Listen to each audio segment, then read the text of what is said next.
Hello officers. चलिए आज हम लोग स्टार्ट करते हैं पॉलिटिकल लेक्चर 1। ठीक है, इसमें बेसिकली हम लोग ये देखेंगे कि कॉन्स्टिट्यूशंस क्या है। ठीक है, ये बहुत बड़ा मुद्दा है। बहुत कन्फ्यूजन भी है इसमें बच्चों को। तो हम लोग इसमें डिस्कस करेंगे what is constitutions, types of constitutions क्या है, रिटेन क्या होता है, अनरिटेन कॉन्स्टिट्यूशन क्या होता है, इंडिया का कौन सा कॉन्स्टिट्यूशन है, यूनिटरी कंसेप्ट क्या होता है, फेडरल कंसेप्ट क्या होता है। ठीक है, हमारा जो कॉन्स्टिट्यूशन है उसका सोर्स क्या है। हमने कॉन्स्टिट्यूशन तो अडॉप्ट कर लिया, तो हमने आपने सुना होगा बहुत जगह से बहुत सारे कंट्रीज हमने अडॉप्ट किया है। ठीक है, तो उनके सोर्सेज क्या, what is the sources of the our constitutions. ठीक है, किस कंट्री से हमने क्या अडॉप्ट करा है। ठीक है, तो अगर आप कॉन्स्टिट्यूशन को एक लाइन में समझो तो कॉन्स्टिट्यूशन का एक डॉक्यूमेंट्स है, documents of people's faith. People's का जो फेथ है ऑफ एस्पायरेशन। एस्पायरेशन किस चीज़ का बताओ, किस चीज़ का एस्पायरेशन होगा पीपल्स का। पीपल्स को एस्पायरेशन होगा जस्टिस का। ठीक है, जस्टिस का होगा। उसके बाद क्या होगा, पीपल्स को किस किस का एस्पायरेशन होगा, लिबर्टी का होगा। ये टर्म्स याद रखना है, यही पूछा जाता है एग्जाम्स में। ठीक है, जस्टिस, लिबर्टी और फैटर्निटी।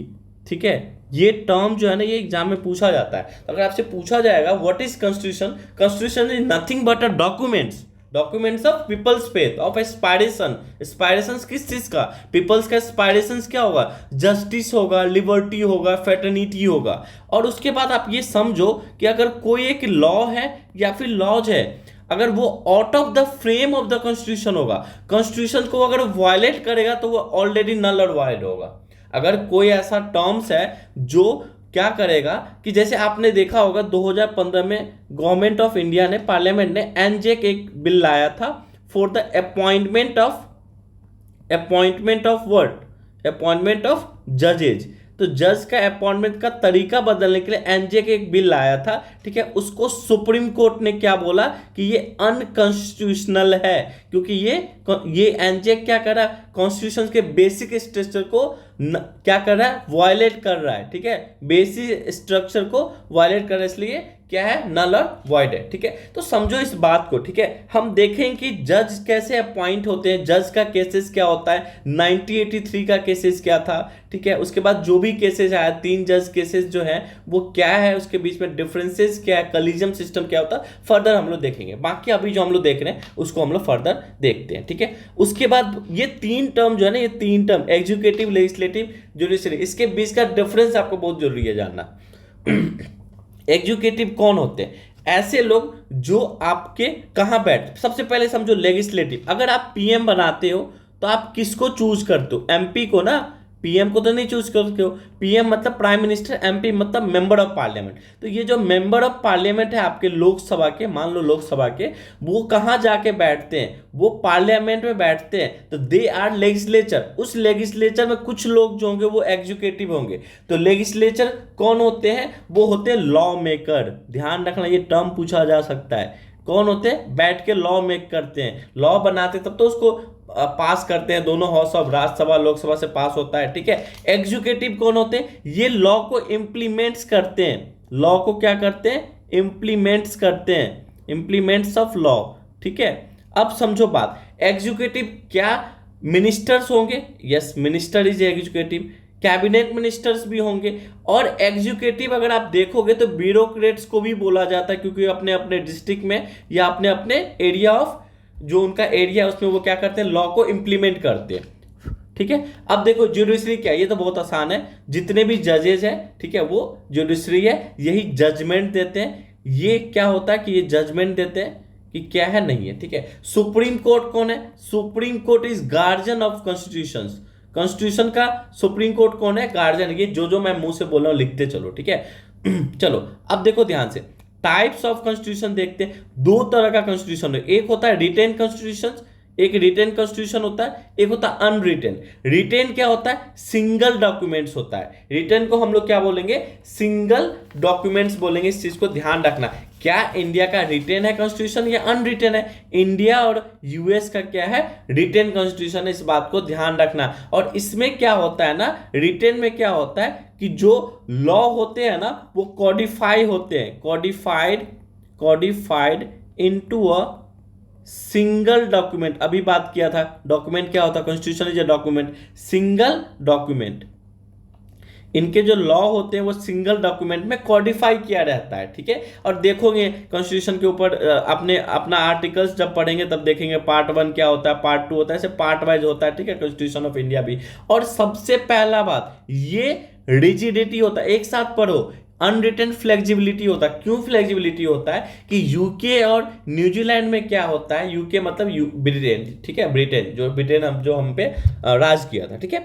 यूके और न्यूजीलैंड में क्या होता है, अनरिटेन होता है, वहां कुछ भी रिटेन नहीं है, एवरीथिंग इज लॉ, ठीक है, वहां कुछ भी लॉ हो सकता है। जब रिटेन ही नहीं है, मेंशन ही नहीं है, व्हाट इज कॉन्स्टिट्यूशन मेंशन ही नहीं है, तो कुछ भी हो सकता है। तो फ्लेक्सिबिलिटी होगा ना, कल को जाके वहां के पार्लियामेंट ने बोला कि ये लॉ है, इसको हमें मानना है, इस तरीके से मानना है, ये है, आपको नहीं पता ये था, ठीक है, दैट इज कॉल्ड फ्लेक्सिबिलिटी। ये रिगिडिटी मतलब जो लिखा है एज इट इज लिखा वही है, उसमें कोई छेड़छाड़ नहीं है, उसके मीन्स अलग हो सकते हैं, ठीक है। Judiciary is supreme. अब देखो जहां रिटेन कॉन्स्टिट्यूशन होगा वहां जुडिशरी सुप्रीम होगा, लेकिन जहां अनरिटेन होगा वहां पार्लियामेंट सुप्रीम होगा। क्यों पार्लियामेंट सुप्रीम होगा, पार्लियामेंट कल को बोलेगा ये लॉ है, आपको नहीं पता है। लेकिन अगर मान लो रिटेन, अगर इंडिया के पार्लियामेंट ने बोला कि ये लॉ है, आपको नहीं पता है, तो तुरंत सुप्रीम कोर्ट आएगा, बोला अब बोलेगा कि नहीं ये गलत है, ये हो ही नहीं सकता, ये बेसिक स्ट्रक्चर के खिलाफ है। ये बेसिक स्ट्रक्चर क्या होता है, ये बेसिक स्ट्रक्चर क्या होता है, बेसिक स्ट्रक्चर का मतलब क्या होता है, अगर कोई एक मकान है, एक घर है, उसका जो बेसिक स्ट्रक्चर है ना, वो क्या होता है, उसको आप चेंज नहीं कर सकते हो, दैट इज कॉल्ड कॉन्स्टिट्यूशन का बेसिक स्ट्रक्चर। अगर वो कॉन्स्टिट्यूशन स्क्वायर है तो आप उसको स्क्वायर ही रहने दो, आप उसको सर्कल बनाने का कोशिश मत करो, that is called basic structure. उसमें आप एक केस सुना होगा, Kesavananda Bharati versus of union of India, वो केस हम लोग डिस्कस करेंगे। That was the first case in which the basic structure was mentioned, ठीक है, उस सबको हम देखेंगे, केस का एक अलग सा लेक्चर भी लेके आएंगे। अब देखो जब हमने पढ़ लिया टाइप्स ऑफ कॉन्स्टिट्यूशन, अब हम लोग देखते हैं उसमें एक वर्ड आता है यूनिटरी और फेडरल। तो इंडिया क्या है, इंडिया फेडरल है कि यूनिटरी है? सबसे पहले यूनिटरी और फेडरल वर्ड में डिफरेंस समझो। यूनिटरी मतलब होता है कि सारा का सारा पावर कहाँ हो, सिंगल अथॉरिटी के पास हो, सारा का सारा पावर कहाँ हो, सिंगल अथॉरिटी के पास हो। और एक तरह से हम ये भी कह सकते हैं कि वो सिंगल अथॉरिटी के पास हो और पावर सेंटर्ड में हो, पावर डिस्ट्रीब्यूट ना हो, ठीक है, पावर डेलीगेटेड हो। उसके बाद local government for administrative convenience, जो लोकल गवर्नमेंट हो वो एडमिनिस्ट्रेटिव कन्वीनियंस के लिए ही हो, ठीक है, ये होगा यूनिटरी। तो यूनिटी, इंडिया क्या यूनिटरी है? इंडिया यूनिटरी नहीं है ना, इंडिया में सेंट्रल गवर्नमेंट है, स्टेट गवर्नमेंट है, ठीक है, इवन अपना क्या है टर्सरी लेवल पे कौन सा पंचायत है, पंचायती राज है, ठीक है, पंचायती राज है। तो ये सब हमारा क्या बताओ, ये सब हमारा फेडरल कैरेक्टर बताता था, इसलिए हम लोग बोलेंगे इंडिया इज ए फेडरल।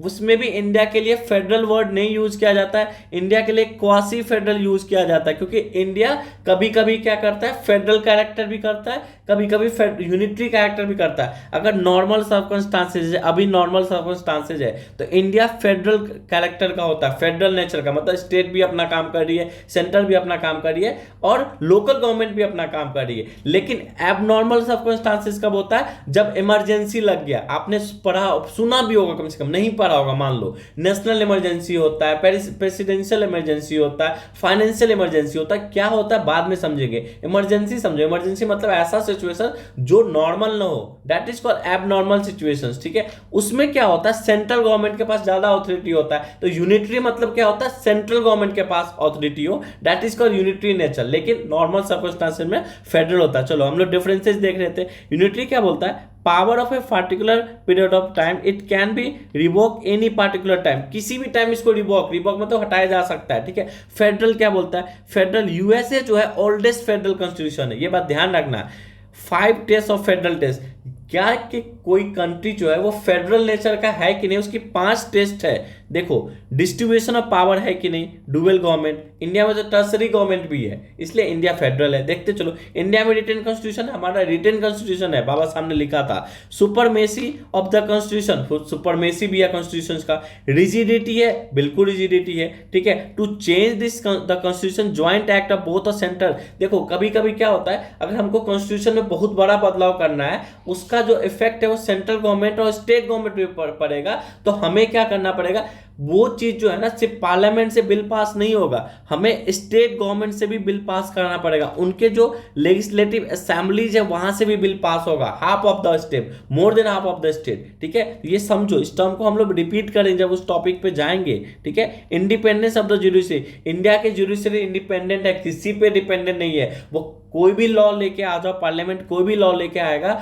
अगर वो कॉन्स्टिट्यूशन के खिलाफ है, they will stand against them, वो खड़ा होंगे, उनको कोई नहीं रोक सकता है। So they are independent. ठीक है, domain of state and centre are clear.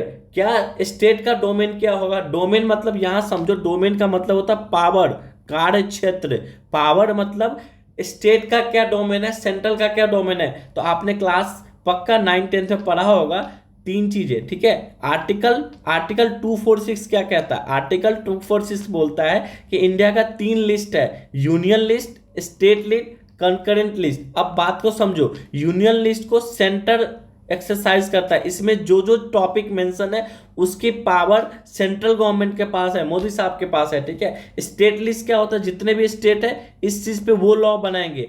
Concurrent list पे दोनों बनाएंगे, सेंटर भी बनाएंगे और स्टेट भी बनाएंगे। लेकिन कभी ऐसा सिचुएशन आ गया कि सेंटर और स्टेट के बीच में डिस्प्यूट हो गया, तो सेंटर के पास सेंटर की बातें मानी जाएगी। ठीक है, चलो अब देखते हैं यूनियन लिस्ट में क्या होता है। बैंकिंग है, जितने भी एसबीआई वगैरह बैंकिंग के टर्म पे। डिफेंस है, ऑब्वियस सी बात है ना, सेंट्रल गवर्नमेंट के पास डिफेंस होगा, वर्ड से ही पता चल रहा है। कम्युनिकेशंस हो गया। ठीक है, उसके बाद स्टेट गवर्नमेंट के पास क्या होगा, स्टेट लिस्ट में क्या होगा? लैंड होगा, लॉ एंड ऑर्डर होगा, एग्रीकल्चर होगा, लोकल गवर्नमेंट होगा। ये शेड्यूल 7 में मेंशन है। क्या मेंशन है? ये तीनों लिस्ट। ठीक है, इसको और डिटेल में पढ़ेंगे, यूनियन लिस्ट में कितने सब्जेक्ट्स होते हैं उसको डिटेल में पढ़ेंगे। अभी आप समझो, this is the character of federal, इसलिए बताया जा रहा है। कंकरेंट लिस्ट में क्या हो सकता है? मैरिज और डाइवोर्स हो सकता है, सिविल एंड क्रिमिनल प्रोसीजर्स हो सकता है। एजुकेशन सब्जेक्ट क्या है? अब बताओ, एजुकेशन कैसे नहीं कंकरेंट लिस्ट होगा? दोनों कैसे लॉ नहीं बनाएंगे? मुझे एक बात बताओ, सेंट्रल यूनिवर्सिटी भी होता है, स्टेट यूनिवर्सिटी भी होता है, तो क्या सेंट्रल यूनिवर्सिटी का जो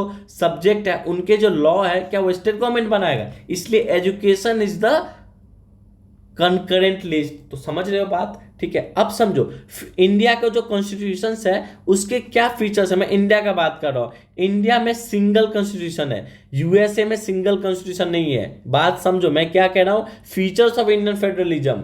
इंडिया का फेडरलिज्म का क्या फीचर्स है? नॉर्मल फेडरलिज्म की मैं बातें नहीं कर रहा हूं। अगर नॉर्मल फेडरलिज्म होगा तो ऐसा कोई जो नहीं है कि सिंगल सिटीजनशिप होगा, क्योंकि USA is the oldest federalism, लेकिन वहां पे डुअल सिटीजनशिप है। यूएसए क्या है? मान लो लेट्स इमेजिन ये यूएसए, उसमें बहुत सारे स्टेट है, तो स्टेट में भी अपना एक सिटीजनशिप होता है और यूएसए का भी एक सिटीजनशिप होता है, that is called dual citizenship. लेकिन इंडिया में क्या है? सिंगल सिटीजनशिप है। ठीक है, सिंगल कॉन्स्टिट्यूशन है इंडिया में। ठीक है, इंडिया में क्या है? सिंगल कॉन्स्टिट्यूशन है, सिंगल सिटीजनशिप है। जुडिशरी क्या है? 3 टायर है। 3 टायर मतलब देखो, एक डिस्ट्रिक्ट कोर्ट भी होता है जिसको सबऑर्डिनेट कोर्ट भी बोल सकते हैं, उसके बाद हाई कोर्ट आता है, उसके बाद सुप्रीम कोर्ट आता है। ये मैं सिर्फ और सिर्फ इंडिया के रिस्पेक्टिव में बात कर रहा हूँ। और ऑल इंडिया सर्विसेज होता है जिसकी आप तैयारी कर रहे हो, जैसे आईएएस होता है, आईपीएस होता है, ये सब ऑल इंडिया सर्विसेज है। ये ऑल इंडिया सर्विसेज है, ध्यान रखना। ठीक है, अब चलो चेक एंड बैलेंस वर्ड बार बार आता है। चेक एंड बैलेंस क्या होता है? देखो, अपने पास जो 3 चीजें हैं, क्या क्या? लेजिस्लेटिव,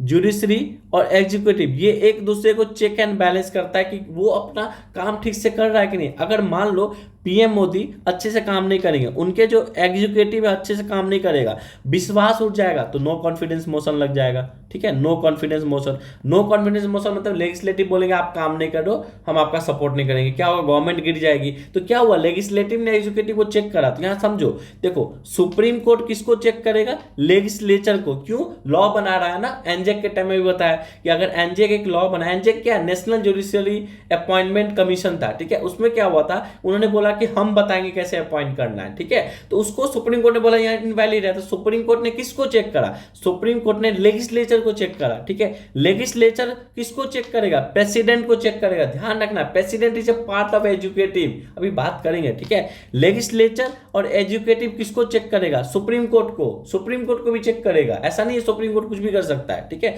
और ये जो एग्जीक्यूटिव है drawn from the legislative. Educative कहां से बनाए जाते हैं? एजुकेटिव कहां से बनाए जाते हैं? लेजिस्लेटिव के ही मेंबर, जितने भी एमपी हो तो उसी में से किसी को बनाया जाता है एजुकेटिव। जैसे अभी होम मिनिस्टर कौन है? मिनिस्ट्री ऑफ होम अफेयर्स, मतलब मिनिस्ट्री ऑफ होम मिनिस्टर कौन है? अमित शाह। अमित शाह कौन है? अमित शाह पहले एमपी है ना एक, तभी तो बनेंगे एमपी। इसका क्या मतलब है? वो वो क्या, मेंबर ऑफ लेजिस्लेचर है, बात ध्यान रखना, ठीक है। चलो अब देखो बात समझो। पावर टू रिमूव जजेज, किसके पास पावर होगा जज को रिमूव करने का? लेजिस्लेचर में। लेकिन एक बात समझो, आज तक इंडिया में किसी भी जज को इम्पीच नहीं किया गया, रिमूव नहीं किया गया, ठीक है। आर्टिकल 50 क्या कहता है? सेपरेशन ऑफ पावर की बातें बोलता है। ये ध्यान रखो, धीरे धीरे आर्टिकल भी माइंड में छापो, ठीक है। देखो अगर मान लो आपसे एग्जाम में क्वेश्चन आ गया, which of the following term या which of the following consist in Indian parliament. Indian parliament का मतलब क्या समझते हो? इंडियन पार्लियामेंट वर्ड है, तो उसमें कौन कौन इंक्लूड हो रहे हैं? उसमें प्रेसिडेंट इंक्लूड हो रहे हैं, लोकसभा इंक्लूड हो रहे हैं, राज्यसभा इंक्लूड हो रहे हैं। इस बात को समझो, मतलब मैं ये समझा रहा हूं आपको कि अगर पीएम बोल देगा तो PM is not directly part of the Indian, they are part of the Indian constitution, ठीक है। लेकिन वर्ड इंडियन कॉन्स्टिट्यूशन का मतलब यही 3 होते हैं, ठीक है। ये ध्यान रखना, क्लास 10th की चीज है ये, ठीक है, लेकिन पता होना चाहिए, ठीक है। अब देखो सोर्सेस ऑफ कॉन्स्टिट्यूशन क्या है, हमने कहां से क्या सोच लिया। आप जनरली किसी भी लेक्चर्स में पढ़ोगे ना,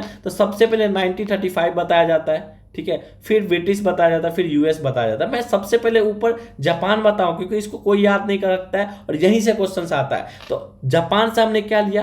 procedure establish by law. Procedure establish bye हमने जापान से लिया। इंडिया में प्रोसीजर एस्टैब्लिश बाय लॉ भी है और ड्यू प्रोसेस लॉ भी है, ड्यू प्रोसेस लॉ भी है। तो ये सब टर्म अभी समझो, याद करो, मेमोराइज करो, इसको बिल्कुल एलोबरेट फॉर्म में हम लोग पढ़ेंगे, ठीक है।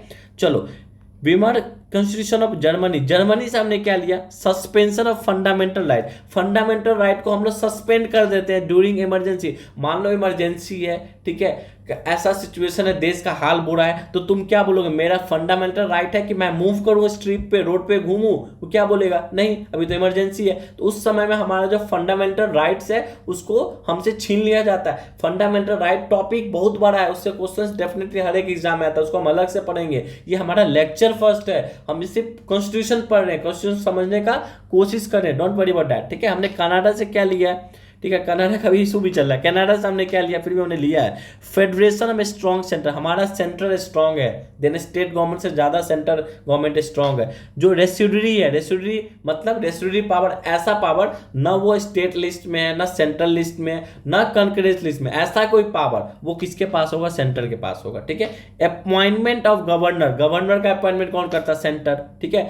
देखो स्टेट गवर्नमेंट में कौन होते हैं? सीएम होते हैं और गवर्नर भी होते हैं। गवर्नर समहाउ प्रेसिडेंट की तरह होते हैं, ठीक है। तो उनको अपॉइंट कौन करता है? अपॉइंट उनको सेंट्रल गवर्नमेंट करता है। एडवाइजरी जुरिडिक्शन ऑफ सेंटर, ठीक है, ठीक है। अब सुनो मेरी बात, आयरिश से हमने क्या लिया? आयरिश के बदले आयरलैंड वर्ड भी लिखा हो सकता है। DPSP, directive principle of state policy, fundamental right, DPSP से क्वेश्चंस आते हैं, तो इसको हम लोग समझने का कोशिश करेंगे। डीपीएसपी कहां से हमने लिया? आयरिश कॉन्स्टिट्यूशन से, आयरलैंड भी कह सकते हैं। Method of election of president, president का हम लोग इलेक्शन कैसे करेंगे, क्या होता है तरीका, ठीक है। पीआरएस सिस्टम क्या होता है, सब आगे देखेंगे। लेकिन ये पहले ये तो पता चले इलेक्शन हो रहा है, प्रेसिडेंट का इलेक्शन हो रहा है, लेकिन ये मेथड कहां से लिया गया। इस बार भी आप देखोगे यूपीएससी का 2023 का प्री का पेपर, तो इसी से एक क्वेश्चन आया था, method of election of president, ठीक है, इसी से क्वेश्चन आया था। तो हर एक टॉपिक इंपॉर्टेंट है, ध्यान से सुनो। Nomination of member of Rajya Sabha. देखो 2 तरह के इलेक्शंस होते हैं, एक होता है इलेक्टेड, एक होता है नॉमिनेटेड। तो नॉमिनेटेड मेंबर जो होते हैं राज्यसभा से, वो कंसेप्ट कहां से कॉपी किया गया? आईडी से। मैं कॉपी इसलिए कह रहा हूं कि कॉपी किया गया है, ठीक है। गवर्नमेंट ऑफ इंडिया 1935, ये तो इसको पता है, गवर्नमेंट ऑफ इंडिया 1935 एक्ट से सारा बहुत कुछ लिया गया। देखो आप एक्ट देखोगे ना, तो 1909 एक्ट था, 1919 एक्ट था और 1935 एक्ट था, ठीक है। ये आप देखोगे ना, तो इससे बहुत सारा चीज लिया गया। उसमें बेसिकली बहुत ज्यादा 1935 एक्ट से लिया गया। क्या लिया गया? फेडरल स्कीम, इंडिया जो फेडरल स्कीम, ठीक है। गवर्नर्स ऑफिस, जुडिशरी और पब्लिक सर्विस कमीशन, जिसका आप पेपर दोगे। एक होता है स्टेट पब्लिक सर्विस कमीशन, एक होता है यूनियन पब्लिक सर्विस कमीशन। ये टर्म लिया गया, ठीक है। इमरजेंसी प्रोविजन ये लिया गया और एडमिनिस्ट्रेटिव डिटेल्स लिया गया, ठीक है। उसके बाद देखो ब्रिटिश मतलब जो जिस पर हम जो हम पे राज किया उनसे भी हमने कुछ सीखा है। क्या क्या लिया हमने, देखो पार्लियामेंट फॉर्म ऑफ गवर्नमेंट लिया हमने कि पार्लियामेंट फॉर्म ऑफ गवर्नमेंट होगा, रूल ऑफ लॉ लिया हमने, सिंगल सिटीजनशिप लिया है। यूए देखो डिफरेंस, देखो ये डिफरेंस पता होना चाहिए यूएस एंड यूके में। आप देखोगे यूएस में रिटेन है कॉन्स्टिट्यूशन, इसमें अनरिटेन कॉन्स्टिट्यूशन है, लेकिन यूके का जो है ना सिटीजनशिप सिंगल है, यहाँ पे डुअल सिटीजनशिप है, और इंडिया में क्या सिंगल सिटीजनशिप है। तो ऐसा नहीं है यूएस का रिटेन है तो हमने डुअल सिटीजनशिप ले लिया, ऐसा हम नहीं कह सकते कि अगर मैं यूपी का हूँ, बिहार का हूँ, झारखंड का हूँ, राजस्थान का हूँ तो मुझे वहां का भी सिटीजनशिप मिले और इंडिया का भी मिले। इंडिया में ऐसी व्यवस्था नहीं है, ठीक है। चलो कैबिनेट सिस्टम है, ठीक है। कैबिनेट सिस्टम क्या होता है, मिनिस्टर्स क्या होता है देखेंगे, इसको ध्यान रखो, ये सेंट्रल मिनिस्टर से अंदर आते हैं, ठीक है। पार्लियामेंट प्रिविलेजेज है, पार्लियामेंट का कुछ प्रिविलेज है, प्रिविलेज मतलब गरिमा है उसकी, ठीक है, वो लिया गया। बाइकैमरलिज्म, बाइकैमरल मतलब दो चीजें हैं ना अपने पास, लोकसभा भी है राज्यसभा भी है, इसका मतलब होता है बाइकैमरलिज्म, इस वर्ड को ध्यान रखना, ठीक है। उसके बाद स्पीकर कहाँ होते हैं, लोकसभा में स्पीकर होते हैं, ठीक है। उसके बाद प्रेरोगेटिव रीट्स है, बहुत तरह के रीट्स होते हैं, ठीक है, वो हमने लिया अभी देखेंगे, ठीक है। लेजिस्लेटिव प्रोसीजर क्या है, क्या लेजिस्लेटिव का प्रोसीजर क्या होना चाहिए, ठीक है। Lower house is more powerful, lower house कौन है बताओ, लोअर हाउस कौन है, दो तरह का हाउस है अपने पास, राज्यसभा लोकसभा। जो अपना लोकसभा है उसको हम लोग लोअर हाउस बोलते हैं, लोअर हाउस है, नाम है लोअर, लेकिन इसके पावर ज्यादा है, ठीक है, ये ध्यान रखना है, ठीक है। उसके बाद देखो यूएस से हमने क्या लिया, एफआर लिया, एफआर मतलब फंडामेंटल राइट्स लिया। तुम देखो ध्यान से, कंफ्यूज नहीं करना। हमने ये बताया है कि जब हम जर्मनी का बात कर रहे थे, ध्यान से देखो यहाँ पे, जब हम जर्मनी का बात कर रहे थे तो जर्मनी से हमने क्या सीखा कि हम सस्पेंशन कैसे लगाएंगे एफआर का, लेकिन एफआर हमने लिया कहाँ से, यूएस से, तो इसमें कंफ्यूजन मत करना। इंडिपेंडेंट जुडिशरी, जुडिशरी इंडिपेंडेंट होना चाहिए। इम्पीचमेंट ऑफ प्रेसिडेंट, इम्पीचमेंट मतलब होता है रिमूव करना, लिख लो यहाँ पे, इम्पीचमेंट मतलब होता है रिमूव करना। क्या प्रोसीजर होना चाहिए, लोकसभा से पास होगा कि राज्यसभा से पास होगा, कौन सा मेजोरिटी होगा, कहाँ कहाँ इंक्वायरी कमीशन, कहाँ इंक्वायरी होगा, किस हाउस में इंक्वायरी होगा, बहुत टॉपिक है। प्रेसिडेंट से क्वेश्चन ना आए इम्पॉसिबल है, प्रेसिडेंट बहुत बड़ा टॉपिक है, उसको देखेंगे हम लोग, ठीक है। जुडिशियल रिव्यू, जुडिशियल रिव्यू का मतलब क्या होता है समझो मेरी बात। कोई अगर लॉ बनाया पार्लियामेंट ने, ठीक है, पार्लियामेंट ने लॉ बनाया तो उसको जुडिशियल रिव्यू का मतलब क्या होता है, जो भी जुडिशरी अपना जो जुडिशरी रिव्यू का मतलब होता है कि it's outcomes it's outcome, judiciary अपने चीजों को चेंज करके जो रिव्यू करते हैं, that is called judicial review, ठीक है। चलो नेक्स्ट हम लोग देखते हैं removal of supreme court and high court जज। हाई कोर्ट के जज को और सुप्रीम कोर्ट के जज को हम कैसे रिमूव करेंगे, उसका क्या प्रोसीजर होगा। Post of vice president, vice president का क्या पोस्ट होगा। वाइस प्रेसिडेंट के लिए एक बात ध्यान रखना कि ये वाइस प्रेसिडेंट कौन होते हैं, ये ex officio chairman of Rajya Sabha होते हैं, ठीक है, ध्यान रखना। ये क्या होते हैं ना, ये दे आर, वाइस प्रेसिडेंट कौन है, स्पीकर्स हैं, किसके स्पीकर्स हैं, राज्यसभा के, तो वाइस प्रेसिडेंट, ठीक है, समझ में आया, तो इस चीज को ध्यान पे रखना है, ठीक है। चलो तो हम लोग आज के लिए इतना ही रखते हैं, बाकी हम लोग मिलते हैं नेक्स्ट क्लास पे। Thank you everyone.